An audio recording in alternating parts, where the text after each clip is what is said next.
हम लोग हमेशा मतलब क्या करेंगे, पढ़ाई शुरू करने से पहले भगवान जी को प्रणाम है ना। अब ओरा कहाँ भगवान जी को करने के लिए सामने है, और वही है जो मतलब हम लोग रखे हुए परमानेंट के लिए भगवान जी को, वही फोटो है। ये नहीं कि दूसरा फोटो नहीं है, परमानेंट वहाँ यही फिक्स है। ठीक है, तो हम लोग इतिहास पढ़ रहे हैं। कौन इतिहास पता है ना? प्राचीन इतिहास। प्राचीन इतिहास ना पढ़ा है? इंग्लिश में क्या बोलते हैं? एशियन। और इतिहास के पिता कौन है? इतिहास किसको बोलते हैं? इसको अध्ययन को इतिहास बोलते हैं। सब आदमी को याद। सबसे पहला जानवर कौन है? कुत्ता। सबसे पहला जानवर कुत्ता। सबसे पहला अनाज जाओ जाओ। और इसके बाद बोले कृषि का साक्ष्य कहाँ से मिला है? मेहरगढ़ से। मेहरगढ़ से। और मानव का अति कहाँ से मिला है? और मानव जाति का पालना किसको बोला जाता है? ठीक है, थैंक यू। आगे बढ़ते हैं। आप देखो इस तरह से याद होना चाहिए। सब आदमी को याद है, लेकिन देखे हैं बहुत कुछ लोग हैं एक आध को जिसको याद नहीं है, नाम नहीं, क्योंकि यह सोशल मीडिया पर है इसीलिए नाम नहीं लेते। ठीक है, लेकिन सबको याद करना है। हम लोग इसको पढ़ेंगे, जो चीज पढ़े थे वही चीज है यहाँ फिर भी, है ना। इसमें से देखो क्या है? कोल्डी हवा। कहाँ है? उत्तर प्रदेश में। कोल्डी हवा मेलन घाटी में है।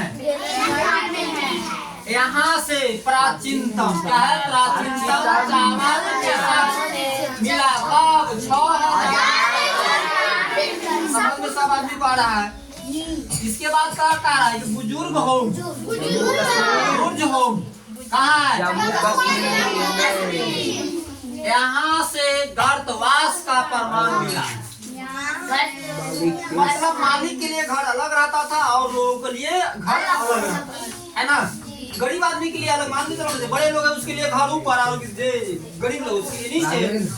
अपना समझ में आ गया? इसके बाद क्या कर रहा है? साथ में कुत्ते को दफनाने का साक्ष्य मिला है। यहाँ अगर आदमी वहाँ के राजा मर जाता था ना, तो क्या करता था? उसका कुत्ता के दूसरा साथे में दफना दिया जाता। जैसे हमारे पास एक कुत्ता है ना, अगर हम मर जाते तो क्या होता? उस जिंदे कुत्ता को उसके साथ दफना दिया जाता। उस समय वहाँ का यह प्रथा था। कहाँ का? बुर्ज होम का। बुर्ज होम है कहाँ? जम्मू कश्मीर में। ठीक है। इसके बाद क्या है? गुप्त करार। क्या है? यहाँ से मृत भांड के साक्ष्य मिला। मृत भांड मतलब घैला बड़ा, उस पर लाल रंग का। पहले हम लोग यहाँ भी मतलब अभी नहीं कोठी सब आ गया, लेकिन बाबा के रीजन में घैले में मतलब क्या है? गेहूं का बीज चाहे कोई चीज का बीज उसी में रख करके मूद करके रखता था। कोठी उठी सब नहीं था, समझे? उसको क्या बोलते हैं? मृत भांड। इसके बाद क्या कर रहा है? मेहरगढ़। अब ये बोले मेहरगढ़ कहाँ है? पाकिस्तान में। पाकिस्तान के बलूचिस्तान में। यहाँ से सुलेमान मतलब क्या है? और किरखर। सुलेमान और किरखर पहाड़ियों के बीच मतलब मेहरगढ़ कहाँ है? पाकिस्तान में। पाकिस्तान के बलूचिस्तान में है। वहाँ कौन पहाड़ी है? सुलेमान और किरखर, है ना। सुलेमान और पहाड़ियों के बीच मतलब खेती का साक्ष्य मिला है। जहाँ से आपको कौन चीज मिला है? कृषि में जौ और गेहूं। कब मिला है? 7000 ईसा पूर्व में। आगे बढ़े। आप देख लीजिए, हम लोग वहाँ उतना ही हो गया। कौन? इतिहास पढ़े ना? 4 इतिहास। 3 इतिहास पढ़े हैं। प्रागैतिहासिक काल, आदिऐतिहासिक काल, ऐतिहासिक काल। तो हम लोग एक क्या है? प्रागैतिहासिक काल पढ़ लिए। अब दूसरा का नंबर आ गया आदिऐतिहासिक काल। प्राचीन भारत, प्राचीन इतिहास में क्या पढ़ेंगे? उस दिन वह चीज छूट गया। उस समय मतलब कोई लिखने पढ़ने की कोई जानकारी नहीं था। लोग बड़े बड़े पत्थर के औजार बना करके अपना काम करते थे। लेकिन इसमें क्या है? आदिऐतिहासिक काल। इसको क्या बोलते हैं? Proto historic. Proto history. आदि ऐतिहासिक काल को क्या बोलते हैं? प्रोटो हिस्ट्री, है ना। सिंधु सभ्यता मतलब इसमें हमको इतना पढ़ना है ना। आदि ऐतिहासिक काल में इतना चीज के बारे में पढ़ना है, इस पर तो विशेष ध्यान देने की कोई जरूरत नहीं। बात आदमी को समझ में आ रहा है कि 16-17 को पॉइंट है जो इसमें हम पढ़ेंगे। देखा उसमें पढ़े हैं, अरे कौन इतिहास पढ़े हैं? प्रागैतिहासिक काल। प्रागैतिहासिक काल में जो 4 को चीज के बारे में जानकारी ली है, यहाँ 17 को चीज के बारे में जानकारी लेंगे। क्या है इसमें? एक बार पढ़ ही लेते हैं। क्या है? सिंधु सभ्यता, हड़प्पा सभ्यता, मोहनजोदड़ो, चुहंद्रो,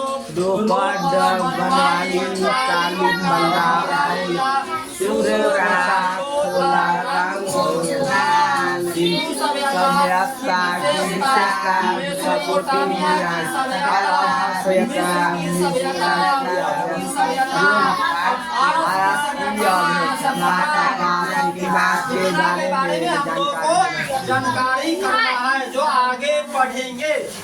बात खत्म, आगे बढ़े जी। आप देख लीजिए, इसमें आप पढ़ रहे हैं कि इसमें लिखा हुआ तो है लेकिन लिपि पढ़ा नहीं जा सकता। अरे यहाँ लिखने का साक्ष्य मिला है, वहाँ क्या है? लिखने का साक्ष्य नहीं था, लेकिन यहाँ लिखने के साक्ष्य है। आप देखो क्या, लेकिन पढ़ाई नहीं होता है। आप कैसे ऐसे लिख देंगे? अब क्या लिखा हुआ है हम लोग को तो नहीं जानना है, लेकिन यह कोई भाषा होगा तो हम लोग जान जाएंगे। इस कौन काल के बात हो रहा है? आदि ऐतिहासिक काल में लिखा हुआ चीज पाया गया है, लेकिन उस कैसा कौन भाषा में लिखा है, वो भाषा की जानकारी अभी तक किसी को नहीं हुआ। वैया के तो बात हटाइए, अभी तक किसी को उस चीज के बारे में जानकारी नहीं हुआ जो आदि ऐतिहासिक काल में लिखा गया लिखा है। इसके बाद क्या कर रहा है? यहाँ भी स्रोत पुरातात्विक साक्ष्य ही है। यहाँ भी जो आपको कोई चीज स्रोत में मिला है। इसके बाद हम लोग क्या बोलेंगे यहाँ से? मतलब उस समय मतलब क्या था? लिपि लिखा गया था, लेकिन हम लोगों को पढ़ने की जानकारी नहीं था। कौन काल में? काल में। कहा सिंधु सभ्यता की जानकारी क्या सिंधु सभ्यता जो है उसका जानकारी कौन दिया है? चार्ल्स मैसन ने 1826 ईस्वी में। कब दिया? और देखो क्या करा? सिंधु सभ्यता, सिंधु नदी पर मिलने के कारण इसे सिंधु सभ्यता कहते हैं। सिंधु सभ्यता इसको क्यों बोला जाता है? किनारे होने के कारण इसको सिंधु सभ्यता बोला जाता है। बात समझ में आया? बोला है कि सिंधु सभ्यता क्यों बोला जाता है?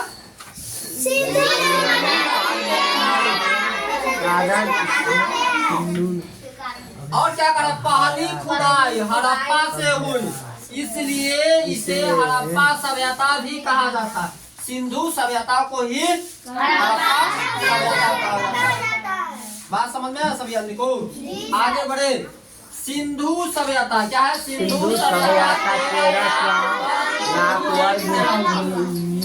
सभ्यता कितना किलोमीटर में फैला हुआ है? 4 किलोमीटर में फैला हुआ है। सिंधु सभ्यता का आकार त्रिभुज कार है। सिंधु सभ्यता का आकार कैसा है? कार है। सिंधु सभ्यता विश्व की सबसे बड़ी सभ्यता है। सिंधु सभ्यता क्या है? सबसे बड़ी सभ्यता है। अब यहाँ प्रश्न मतलब माइंड पढ़े और दिमाग में वह बात आया कि ना आया है, इस बात को दिमाग में रखेंगे। हम लोग क्या पढ़े? आदि ऐतिहासिक काल। आदि ऐतिहासिक काल में क्या था कि लिपि लिखा हुआ था, उसको पढ़ा नहीं जा सकता है।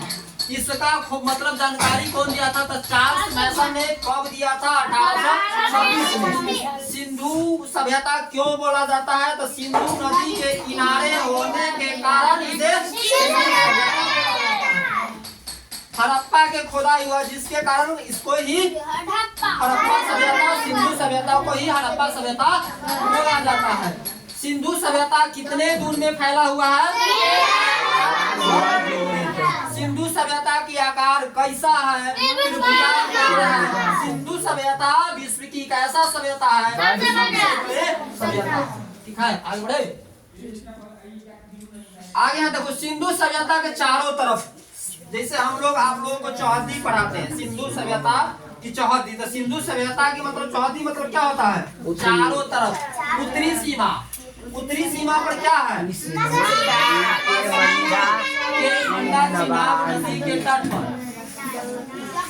सिंधु सभ्यता उत्तर में क्या है?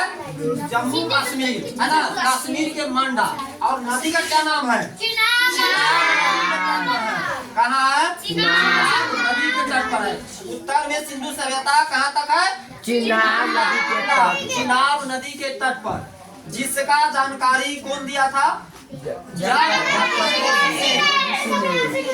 1982। सिंधु सभ्यता की खुदाई की कहाँ? उत्तर में। उत्तर की ओर घूमे हुए ना, तो उत्तर में कहाँ? जम्मू, है ना, कश्मीर, है ना।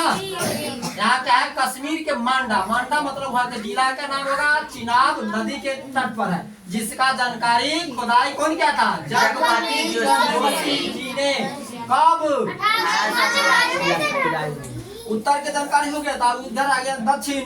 दक्षिण में क्या है? दक्षिण महाराष्ट्र परवरा नदी के तट पर। दक्षिण में कहाँ है? परवरा नदी के तट पर। कहाँ? महाराष्ट्र में, दहमादाबाद में। कहाँ तक है? महाराष्ट्र में दहमादाबाद। नदी कौन है? परवरा नदी, जहाँ से धातु का एक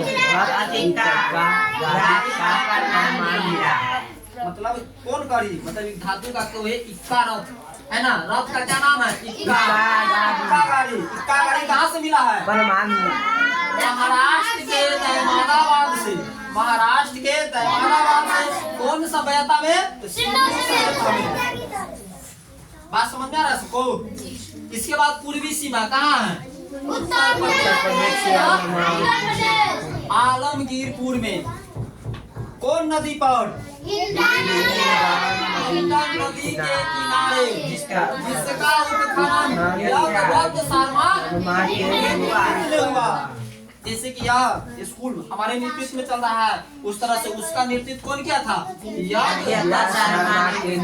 पश्चिमी सीमा कहाँ है? पाकिस्तान में। सुत्त का गंडोर, इसको फिर से बोलो एक बार आओ। यही वर्ड सब कभी कभी आप लोगों को पढ़ने में परेशानी होता है। सुत्त का दशक नदी के कौन नदी? दशक नदी के तट पर। ठीक है, आज आपको इतना ही रहेगा। बाकी जो बताया गया है उसमें से आपको फिर से अति किया जाएगा, इसलिए आप लोग इसको क्या करेंगे?